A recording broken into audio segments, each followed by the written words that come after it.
Welcome to E6 TV news. వివరాలు చూద్దాం. Fern మంచు తుఫాను ప్రభావంతో అమెరికా అతలాకుతలమైపోతోంది. గత కొన్ని రోజులుగా మంచు తుఫాన్ వల్ల ప్రజలు తీవ్రమైన ఇబ్బందులు ఎదుర్కొంటున్నారు. గడ్డకట్టే మంచు తుఫాన్ దేశంలో దాదాపు 40 రాష్ట్రాలను అతలాకుతలం చేస్తోంది.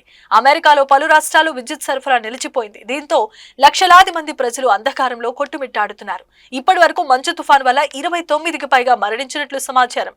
టెక్సాస్ నుంచి న్యూ ఇంగ్లాండ్ వరకు సుమారు 2000 మైళ్ల మేర ఈ తుఫాన్ ప్రభావం ఉండటంతో ఆ ప్రాంతంలో జనజీవనం పూర్తిగా స్తంభించిపోయింది. న్యూయార్క్ నగరంలో మైనస్ ఉష్ణోగ్రతల వల్ల బయట నివసించే 5 వ్యక్తులు మృతి చెందారు. అలాగే టెక్సాస్, లూసియానాలో హైపోథెర్మియా వల్ల పలువురు మృతి చెందారు. మిస్సిసిపిలో సంభవించిన చారిత్రాత్మక ఐస్ స్టార్ట్ వల్ల భారీగా చెట్లు విరిగిపడటంతో రోడ్లు అత్యంత ప్రమాదకరంగా తయారయ్యాయి. దీంతో రవాణాకు ఇబ్బందులు ఎదుర్కొంటున్నారు.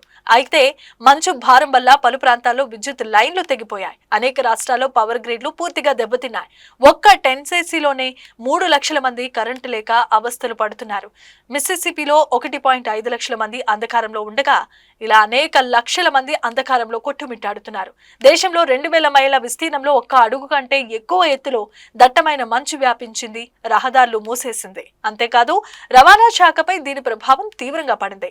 15కు పైగా రాష్ట్రాల్లో ఎమర్జెన్సీ ప్రకటించారు. తుఫాన్ ప్రభావంతో విమానాయక రంగం కుప్పకూలిపోయింది. ఇప్పటి వరకు 17,000 విమానాలు రద్దు కాగా వేలాది మంది ప్రయాణికులు ఎయిర్పోర్ట్ లోనే చిక్కుకుపోయారు.